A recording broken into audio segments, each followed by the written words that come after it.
ഉത്തമഗീതം അധ്യായം 2. ഞാൻ ശാരോനിലെ പനിനീർ പുഷ്പവും താഴ്വരകളുടെ താമരപ്പൂവുമാകുന്നു. മുള്ളുകളുടെ ഇടയിൽ താമര പോലെ കന്യകമാരുടെ ഇടയിൽ എന്റെ പ്രിയ ഇരിക്കുന്നു. കാട്ടുമരങ്ങളുടെ ഇടയിൽ ഒരു നാരകം പോലെ യൗവനക്കാരുടെ ഇടയിൽ എന്റെ പ്രിയൻ ഇരിക്കുന്നു. അതിന്റെ നിഴലിൽ ഞാൻ അതിമോഹത്തോടെ ഇരുന്ന അതിന്റെ പഴം എനിക്ക് എന്റെ രുചിക്ക് മധുരമായിരുന്നു. അവൻ എന്നെ വീഞ്ഞു വീട്ടിലേക്ക് കൂട്ടിക്കൊണ്ടിരുന്നു. എന്റെ മീതെ അവൻ പിടിച്ചിരുന്ന കൊടി സ്നേഹമായിരുന്നു. ഞാൻ പ്രേമപരവശയായിരിക്കൽ മുന്തിരിയാട തന്ന് എന്നെ ശക്തീകരിപ്പിൻ, നാരങ്ങ തന്ന് എന്നെ തണുപ്പിപ്പിൻ. അവന്റെ ഇടങ്കൈ എന്റെ തലയിൽ മിക്കയിരിക്കട്ടെ, അവന്റെ വലങ്കை എന്നെ ആശ്ലേഷിക്കട്ടെ. യെരൂശലേം പുത്രിമാരെ, വയലിലെ ചെറുമാനുകളാണ്, പേടമാനുകളാണ്. പ്രേമത്തിന് ഇഷ്ടമാകുമ്പോഴും അതിനെ ഇളക്കരുത്, ഉണർത്തുകയും അരുത്.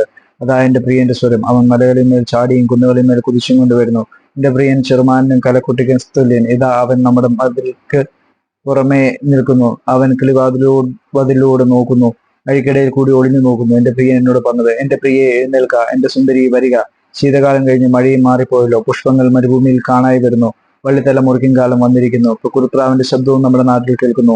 അത്തിക്കായകൾ പഴുക്കുന്നു, മുന്തിരിവള്ളി പൂത്ത് സുഗന്ധം വീശുന്നു. എന്റെ പ്രിയെ എഴുന്നേൽക്ക, എന്റെ സുന്ദരി വരിക. പാറയുടെ പിളർപ്പിലും കൊടുന്തൂക്കിന്റെ മറവിലും ഇരിക്കുന്ന എന്റെ പ്രാവെ, ഞാൻ നിന്റെ മുഖം ഒന്ന് കാണട്ടെ, നിന്റെ സ്വരം ഒന്ന് കേൾക്കട്ടെ. നിന്റെ സ്വരം ഇമ്പമുള്ളതും മുഖം സൗന്ദര്യമുള്ളതുമാവുന്നു.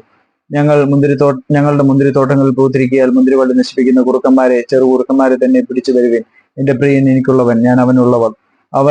അവൻ താമരകളുടെ ഇടയിൽ ആടുമേയ്ക്കുന്നു. വെയിലാറി നിഴൽ കാണാതെയാകുവോളം എന്റെ പ്രിയനെ നീ മടങ്ങി ദുർഘട പർവ്വതങ്ങളിലെ ചെറുമാനിനും കലക്കുട്ടിക്കും തുല്യനായിരിക്കാം.